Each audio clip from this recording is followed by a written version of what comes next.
Seguimos com o De Primeira falando sobre mercado da bola do Verdão. Como está a situação do Júlio Enciso, hein? Palmeiras, depois de desistir da contratação do Marcel Ruiz, continuou aí no mercado, nas buscas do mercado, e o foco é Júlio Enciso.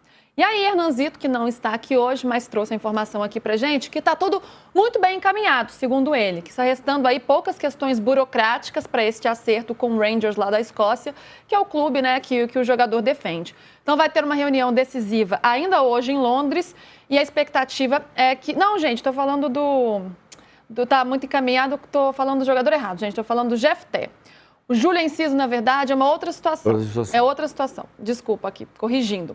O Júlio Enciso é um jogador que o Palmeiras continua, né, focado nele.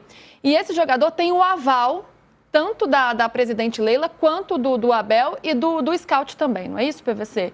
É um jogador que foi aprovado por toda a comissão técnica. Então, ó, só deixando claro, estamos falando do Júlio Enciso, daqui a pouco a gente atualiza a situação do Jefté. É tanto jogador, gente, que às vezes a gente se confunde. Não, o Palmeiras contratou 10 jogadores, contando o Carlos Miguel, e pode chegar a 12 se chegarem o Jefté e o... Exato. Porque o Carlos Miguel vai chegar. O Carlos Miguel não é oficial ainda, mas vai chegar. O Carlos Miguel vai ser goleiro do Palmeiras. Não está assinado, como não está assinado, não está anunciado, mas é jogador do Palmeiras. O Jefté e o Enciso podem chegar até dia 2 de setembro.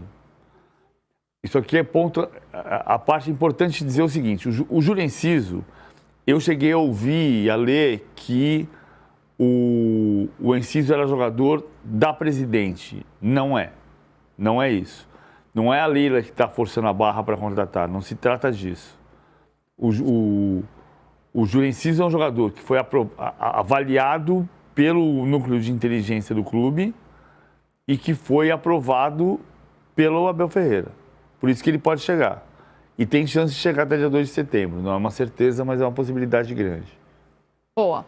E no caso do Jefté, está tudo muito bem encaminhado. A gente imagina que por questões burocráticas, que foi até a informação que o Hernan trouxe, que ele já está muito perto do Palmeiras, né? Falta ali um detalhe ou outro, coisa de negociação, e daí ele já chega. Não é isso, PVC? O Carlos Miguel ou o Jefté? O Jefté. O Jefté avançou, está muito, muito perto de ser... Porque o Palmeiras, ao vender o Vanderlan... Por que o Palmeiras vendeu o Vanderlan? Porque o Palmeiras teve uma proposta, o Palmeiras já tinha recusado propostas pelo Vanderlan, porque entendia que o Vanderlan era um jogador que tinha um potencial para jogar no Palmeiras e depois ser negociado.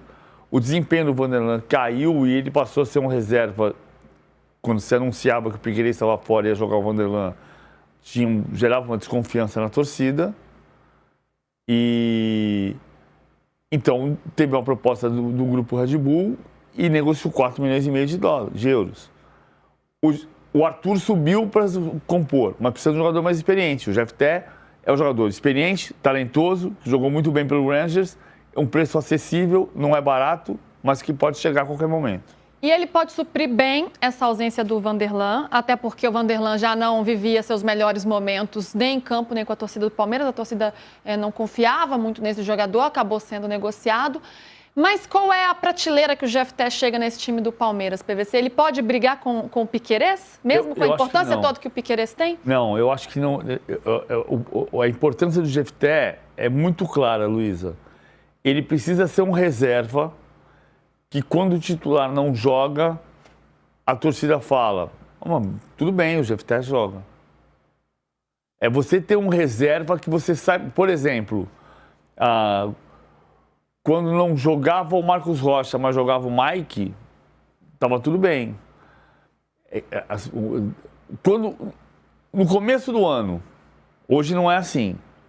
Quando o Mikael chegou, que as pessoas disseram, nossa, onde eles descobriram o Mikael? Hoje todo mundo fala, o Mikael sai da área, é um desespero, vai fazer a falta no carro. Mas no começo do ano, não jogava o Murilo, joga o Mikael, tudo bem. O Mikael precisa recuperar essa confiança, que é uma confiança que o Vanderlan já teve no passado. Quando o Palmeiras contratou o Jorge para ser reserva do Vinha e depois Piquerez, o Jorge tinha sido titular do Santos, vice-campeão brasileiro. Em pouco tempo, não vai jogar o Piquerez, vai jogar o Jorge, ai meu Deus do céu. Você não pode ter um reserva que você diga, ai meu Deus do céu. É esse que é o ponto. Foi doido porque o Jorge ele teve uma boa passagem pelo Santos, né?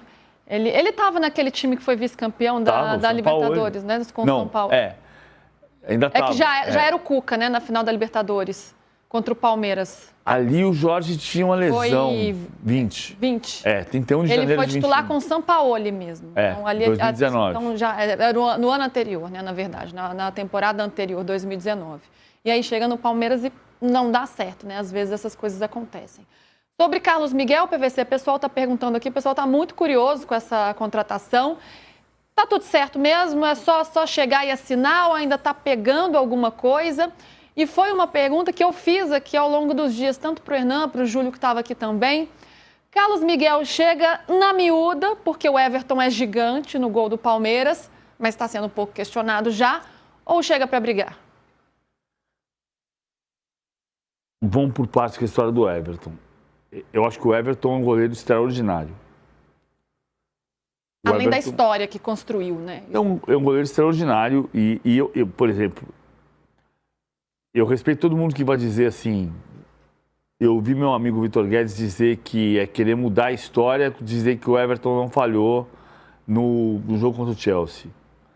Eu acho que o Everton não falhou no jogo contra o Chelsea. Para mim, a bola desviou e traiu o Everton. Mas eu respeito todo mundo que pense diferente. Acho que o Everton, por exemplo, no jogo contra o Corinthians, os 2-0, o jogo que ele reclamou de falta, não houve falta. Mas eu não acho que foi uma falha grave do Everton. Acho que tem uma falha da defesa ali.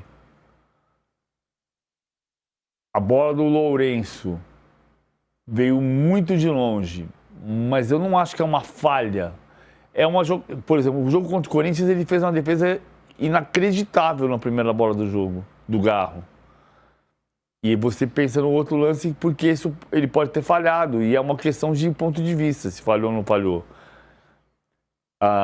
Então o Everton, eu não acho que o Everton está no momento que ele tem que sair do time. Ele não está tomando um frango depois do outro. Não se trata disso. Mas o Everton é um goleiro que vai fazer 38 anos de idade. Então precisa ter uma reposição. Eu não penso que o Carlos Miguel chega e fala tchau, Everton, vai embora.